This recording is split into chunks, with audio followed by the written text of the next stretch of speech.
Hello and welcome to Sports This Morning. I'm Cecilia Omogbe.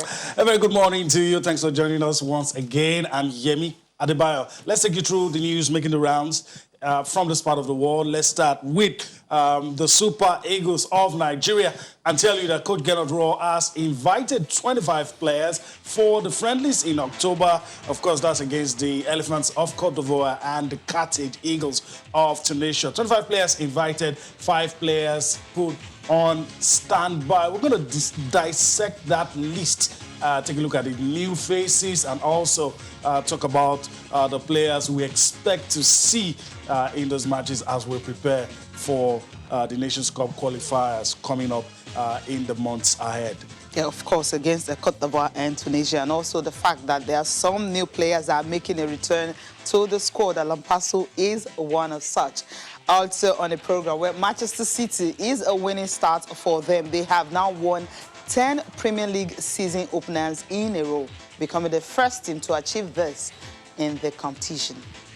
All right, goals from Kevin De Bruyne, Philip Foden, and Gabriel Jesus, giving Pep Guardiola's side a 3-1 victory yesterday. All right, let's also talk about this one, talking about the champs, talking about what happened right there in Rome. The Italian, hoping you have in your picture Simona Halep winning after Pliskova was forced to retire due to injury, and that becomes Halep's third title in 2020. But let's talk about this man, the other guy, talking about Novak Djokovic winning his 5th Rome Masters title at the Italian Open, and also surpassing Rafael Nadal with the number of Masters 1000 titles won. Now he has 36, and of course a good one for both players as they go into what many see as their territory, talking about the French Open.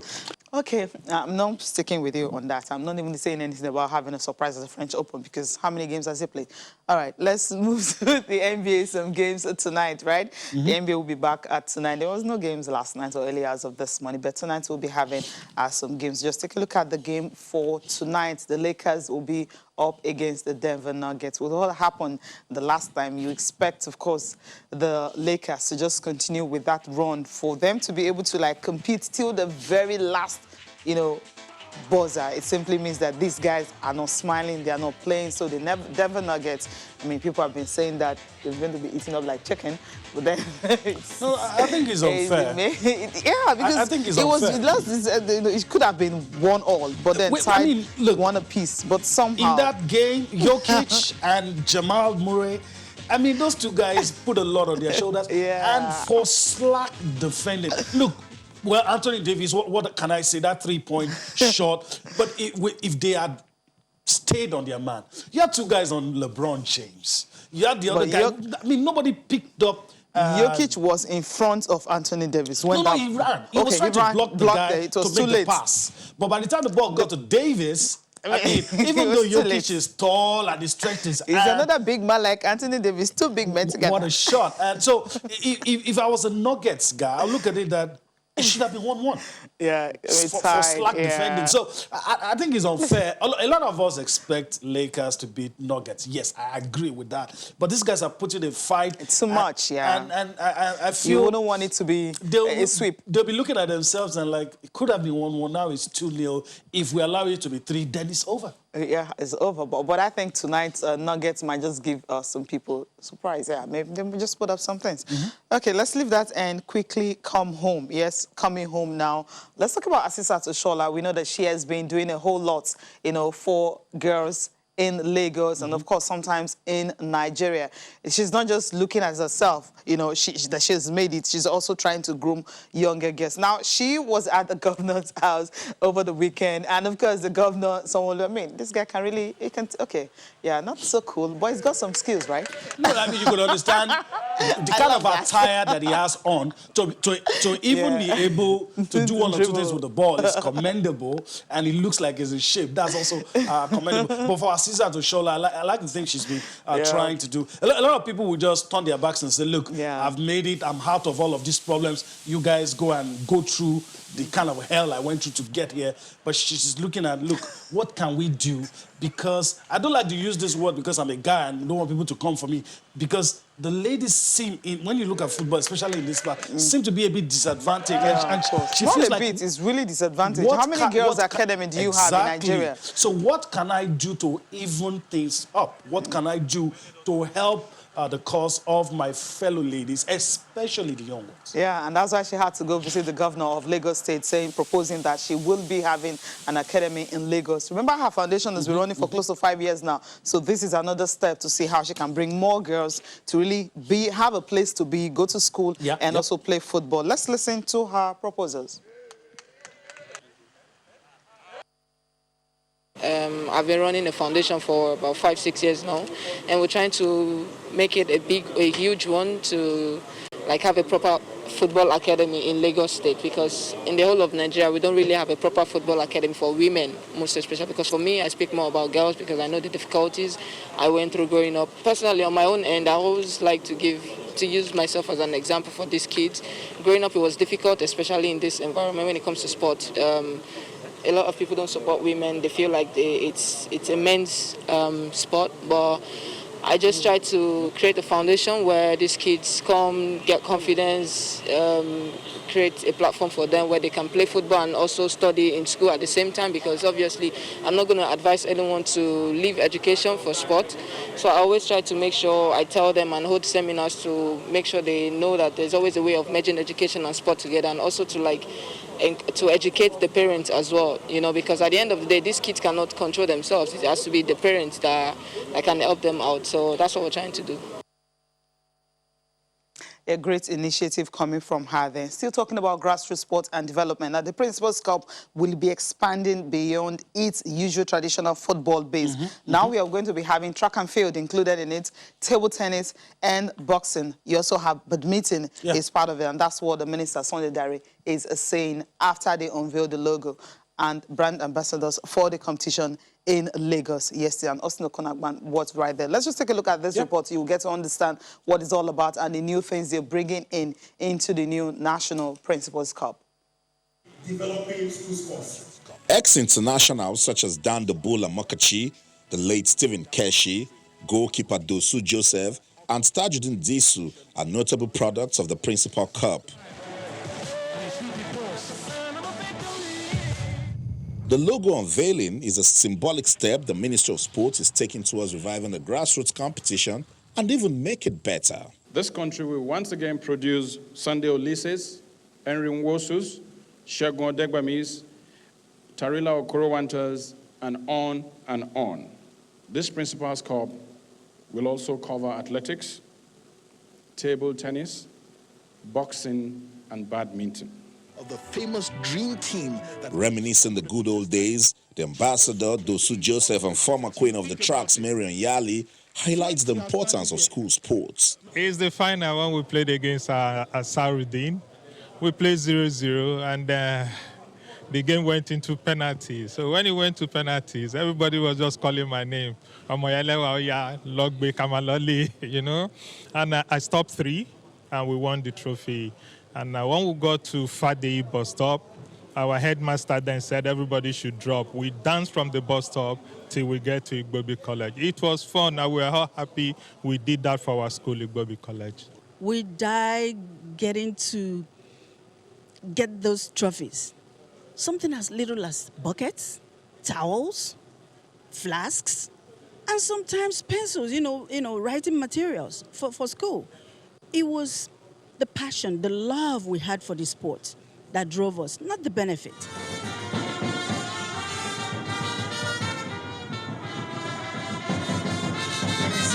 The Principal's Cup is keenly contested among secondary schools. Observing the trophy unveiling, these students can hardly wait for the show to begin. Our technical department and our technical study group work with them in identifying some of those players again. So at the end of every tournament, at the end of the Principal's tournament, Principal's Cup, you have maybe would have taken note of 10 left fullback, 10 right fullback, the midfielders, defenders, goalkeepers, and we'll now put them in our database, which will now upload into the FIFA Connect program. So they will all be there in the FIFA Connect. And once you are listed in the FIFA Connect program, there are a lot of things. You'll be monitored by FIFA. You cannot doctor your age. You cannot change anything.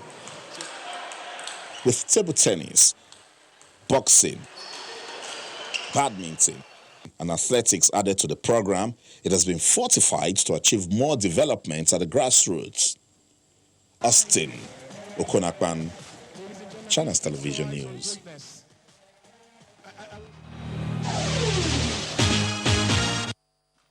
Welcome back. Okay, how do you guys reach us this morning? We were talking about the Principals Cup. And of course, we'll also be talking about something really, really interesting. Remember, Nigeria will be celebrating Independence Day, October 1st, next week.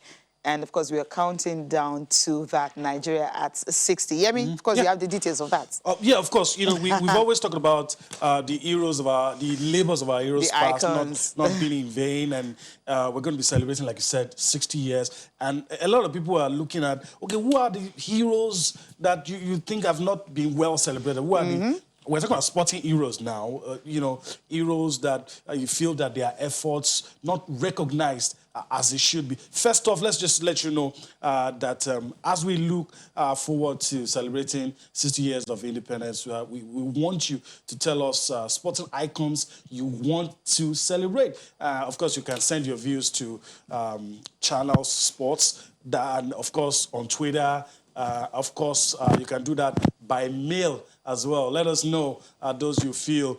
A lot of you might probably go into the history books. Some might just be concerned about the ones that you know now. So, but it's good to celebrate our sporting icons. I mean, you're sitting down here, even for me, as a journalist, there are a lot of names coming through my head. There are a lot of people that I've heard stories about. I didn't get to see.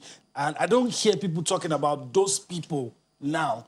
But while growing up, I mean, my parents used to wax lyrical about, I mean, because I don't want to push you in any direction. Don't let me mention names. But even for me, I'm already remembering some names. All the names, and I think it's good.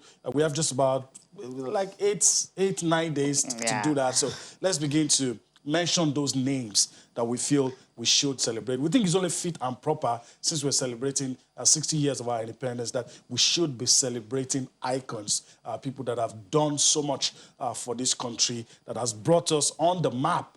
And the vehicle they use is sports. We love to talk about all of those people. So easy, just nominate your 60 sports icons, present or past. It doesn't matter. Yeah, it doesn't really matter. So as we celebrate Nigeria at 50, reach us on Twitter, as Yemi has mentioned. Also, you can also talk about most of the things we were talking about. Gennett Raw, the list that we have. I mean, there's a list right now, 25 players. Which of the players should be there? Which one should not be there? The ones on standby, should they be part of the squad? You can reach us and tell us about the Super Eagles list. Yeah, we also have Kitsune Bada, who's going to be joining us. But first, I think, so that we don't go back and forth, let's take a quick look at that list, run through the names there. And of course, Bada is waiting in the wings. So he'll be telling us one or two things.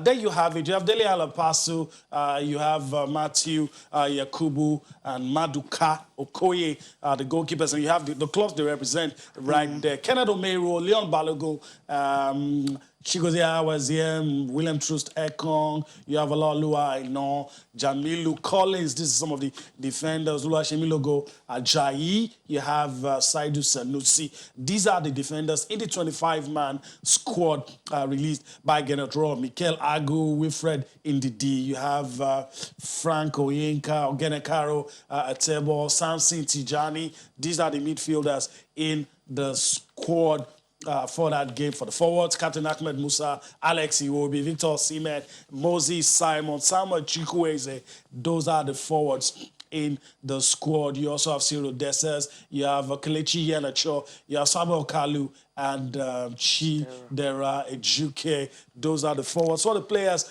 on standby. There you have Abdullahi Shehu, you have Ramon Aziz, you have Joshua Maja, you have Henry Oyekuru, and of course Tyrone Ebuehi. Those are the names for you. The players invited by Coach Gennett Raw, and the 5 players placed on standby for those friendlies in the month of October. Bada today joins us now. Bada, good morning. It's nice to have you join us today. Let's dive straight into everything. We've seen the squad list and the players placed on standby. Your thoughts? Morning, Jamie, for starters. Morning, Cecilia, and good morning to the viewers at home. I think that it's a pretty strong squad that has been named by the manager of the Super Eagles or the coach of the Super Eagles, Gernot Rohr. I think it's reflective of the best legs Nigeria has got playing football at the moment in time.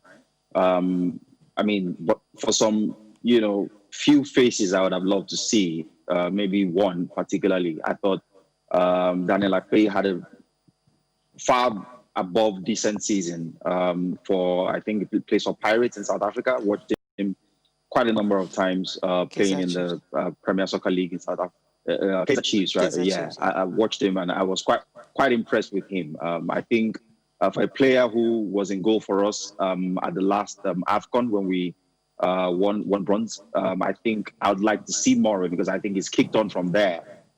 He's dealing with crosses better these days. His shot stopping, I don't think, has ever been in doubt.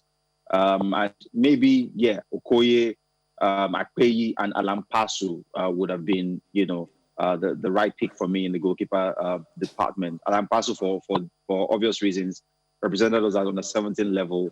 I hear plays for his club. I haven't seen him. Rohr must have, seen him play one or two games. The Yakubu guy who's been picked, I don't know that any one of us know him or have seen him play, but it would be nice to just maybe see him get a run out in one of these games against Cote d'Ivoire and Tunisia. You look at the defense, you look at the midfield and attack, almost everyone who's doing it in Europe at a fairly top level or the very top level is represented on this list. And I'm fairly confident that for a team that hasn't played competitive football for a year, what I like to see is the continuity that, you're not really making wholesale changes to the core of the team because, the national team is not a place where you experiment, especially when we have qualifiers just around the corner. After these games, we go into games that count, for points. And so you really can't chop and change too often. It's not advisable. The team must have an identity. It's one of the benefits of having a coach or a manager in place for as long as you've had the current manager. It's to ensure that there's continuity, there's an entrenched philosophy, there's an understanding of how the team wants to play. And the players that I see on this list, from Ekong to Meruo to Balogun to Ajayi to Awaziem, look at the midfield, the Tebo and Didi, Agu, Attack, Musa, Iwobi, Kalu, Osimhen, all of those guys have been in and around the Super Eagles for years now. And what gladdens my heart really is that, it's still a relatively young team. One of the best teams we've had in a very, very long while. And you want to see progression. You want to see real progress. You want to see better cohesion. You want to see better understanding on the pitch of play. And you also want to see all of that translate into better results for Nigeria. So I'm excited. Again, I must give kudos to the Nigerian Football Federation for, ensuring that these particular friendlies are grade A, as grade A as they come. Cote d'Ivoire, Tunisia are some of the strongest teams on the continent, some of the biggest teams in world football. And to be able to test our might against them, not Djibouti or Rwanda, no disrespect to those teams, but you want to play competitive friendlies. You want to play friendlies that show up your weaknesses, that show where you still have work to do and sort of truly mirror your strength against the best teams, in world football. And so I'm excited overall. The general feeling I get is that we're heading in the right direction. And I do hope that it all comes together nicely when these games are played and ultimately when we play the qualifiers, I think in November. Okay, that's a good one because I understand your points when you mentioned that someone like Daniel Akpeyi and all that. I remember he was actually stretched off in the game, when Kaizer Chiefs was in action during the South African League and all that. I think that was one of the reasons they even lost, the title to the perpetual champions. But at the end of the day, apart from him, there are also some new faces that have been, invited into the squad. We'll just take a look at those new faces that have been invited into the particular squad, about 7 of them. And you have Frank Oyenka, you mentioned him earlier, Chidera Ejuke, and Samson Tijani, Zaidu Sanusi, Matthew Yakubu, and of course, these are the players that have been, called up for these new faces. Do you think these guys really, have a major impact with the Super Eagles? Because you mentioned that it would be better for the coach to be consistent. I mean, you don't have the time to try out new players. You should have just stuck with one and build a team so that we know these are the players we'll be expecting to start the qualifiers. I don't think that the coach has any obligation to play these games. I mean, these guys in the games. What you want to do with introducing new faces to the national team is, first off, I imagine that he's seen some quality that's impressed him to mean that he thinks they can be looked at. They come into the setup, they train with the team, they show what they've got, and if it's good enough, they may get a few minutes, and then you take it from there. Yes, he's invited, 6 or 7 new faces. It doesn't mean they start. It just means that he has an opportunity to have a first-hand assessment of them from a technical standpoint, and also from an attitude standpoint. How are they in the dressing room? How are they around their colleagues? And then you see if the opportunity arises. You always want to have options. So it's not good enough that you have a first-choice right back or first-choice central defender, a first-choice striker, and then, if for instance, if he got injured or he got suspended, you really don't know where to turn. So it's always good to invite these players. I don't expect that they will start these games. They probably will get like a 15-20 minute run out, just to see what their general output is. And should they impress, then in the future games, you get to see these faces again. So it's always a good thing. He's got players on standby, for instance. There's a particular name that particularly excites me, Tyron. Tyron was at the World Cup, and for the life of me, I don't understand why we've not seen him since then. And especially for a right back position where maybe you have Ola, you have a few other players who played there, but we really haven't had, a consistent, solid right wing back or options, for a very long time. And Tyron was, he looked young, he looked, quite sprightly, and he looked like a player you could build, on. And I haven't seen much of him at the club level. I don't know what he's doing, but just to see him back must mean that, he's kicked on with his career. And even though he's on the standby list, the manager has him, in his the peripheral vision at the minimum.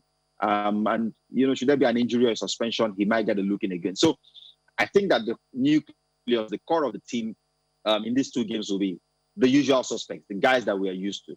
And then, should there be, God forbid, an injury or something, you want to give some of these guys a 15-minute, a 20-minute run out, just so they can show what they can do. But it's more about assessing them on the training ground, seeing, at close range, in close quarters, at close proximity, just their general, body language, their general attitude, and of course the qualities, the technical qualities that they have, and see how they can improve the team. Okay. Like I always like to say, if you're bringing a player who's not going to win the Wales. Okay. Yeah, okay. I mean, okay. What technology is phrasing that Tyron Oboe has been injured, so he just made a competitive return just last week here, into, the Dutch league. Okay, let's leave the Super Eagles now. Maybe Bada can join us much later if we can connect to him later. We'll talk about the English Premier League. 2 games, Monday night football. Aston Villa against Sheffield. I mean, it wasn't a good one for Sheffield United, having the players sent off just 12 minutes. And, of course, they managed, and Aston Villa were able to win 1-0. And also another John Egan was sent off. Another John Lundstrom had the penalty saved. Penalty missed. More like Emiliano Martinez saved that penalty. And Man City and Wolves are the game. So, but the game between Man City and Wolves will get our attention this morning. Kevin De Bruyne was at the center again, and this is the 10th time you have Man City winning their opening game. Is this a step for them this season? Because they were able to be sluggish when they started. Well, on the contrary, I thought that they started brilliantly. Their first half was absolutely impressive.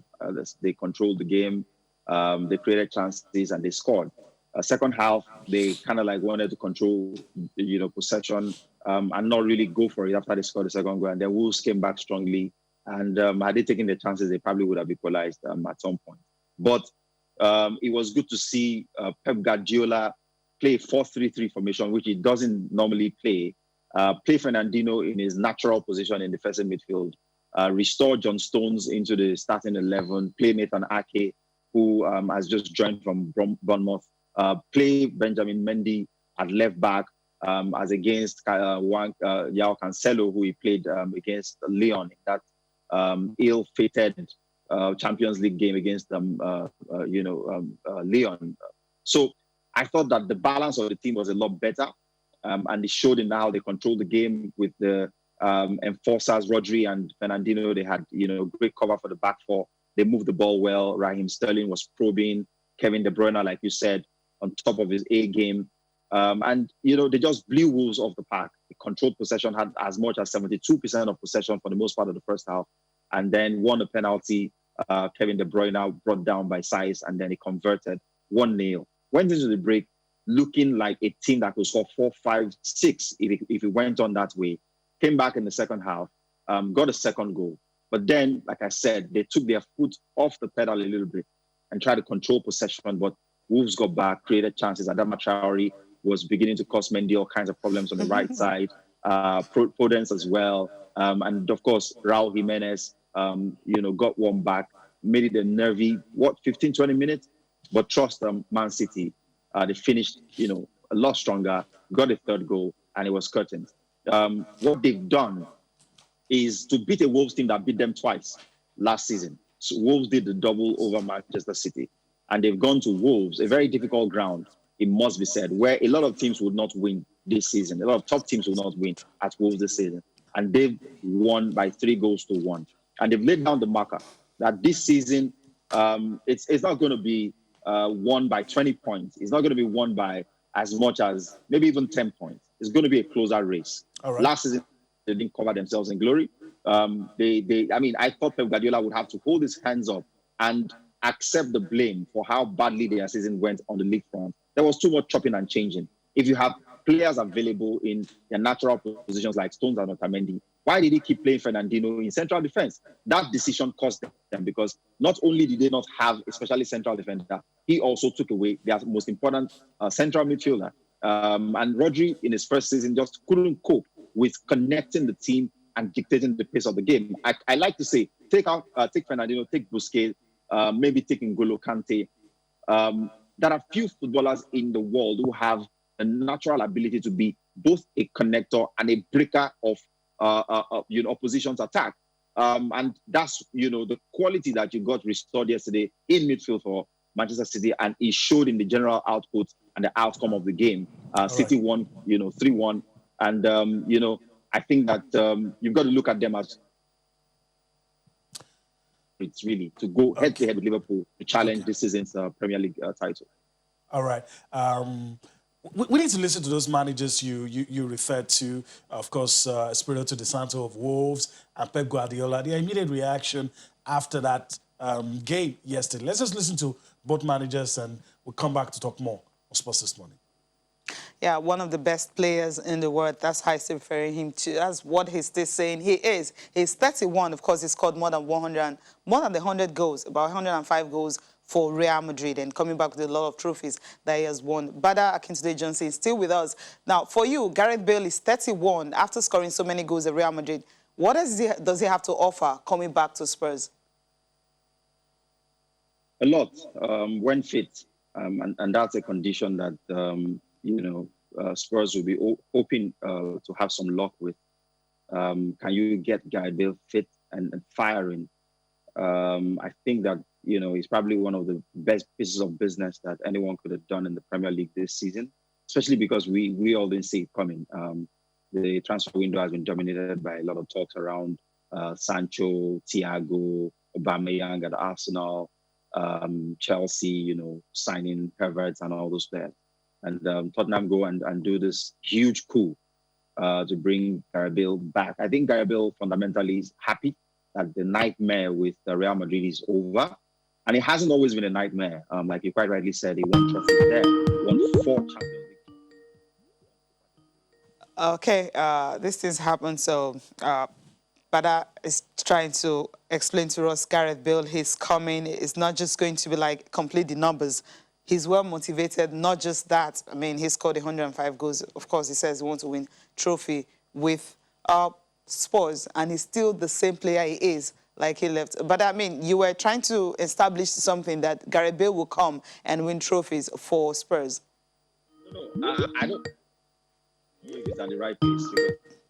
Okay, I think, but we're sorry we'll not be able to continue with this discussion because we're having some technical issues. It's all about technology these days because of the times that we're in. Thank you so much for taking our time, as usual, to join us. Yemi, we'll just take a look at the papers and maybe we'll read one or two tweets, right? Yeah, and so let's see how far we can go with the papers. We're on the home stretch already. Yeah. Complete Sports, let's start with Complete Sports and look at the interesting stories we have on today's Complete Sports. Very sure you're going to get it shortly. You have Suarez joining Atletico, but there's also the story late last night and this morning that Joseph Bartomeu has reportedly blocked Suarez's move to Atletico. I mean, saying, look, he doesn't think Suarez should be allowed to go for free, and even if he's going to go, not to a rival like Atletico. Although the story was that they had an arrangement. Yeah. Atletico was never on the list of clubs. Bartomeu didn't want Suarez to go, but seems that the club president suddenly has a change of heart. The drama will play out. We'll see where it leads to. Yeah, I said he cannot sign for top clubs like Real Madrid, Manchester City, and PSG. So, all right, let's leave that one and go to which other one? Yeah, a lot of it. Okay. So Thiago Silva targeting EPL title glory. We'll see. He hasn't kicked the ball yet, so we'll see what happens. And the story we talked about, Gernot Rohr inviting players, 7 uncapped players in that squad invited for the Côte d'Ivoire and Tunisia friendly. So those are the stories. You have something on Trust Ekong and Watford. Watford is been in the news. We'll see what happens, but the deal is not done yet. Okay. Let me go to Sporting Life, the last one for this morning. Sporting Life, you still have the story of Victor Osimhen. He's the fastest as 34.5 kilometers in that match against Napoli. And, of course, most of his teammates were actually crediting him for the kind of performance they put up. He wasn't on scoring sheet, but then, you know, he had a good run making his debut for Napoli. Also, you have Akpoguna. He's ready to play for Nigeria. That's what Gernot Rohr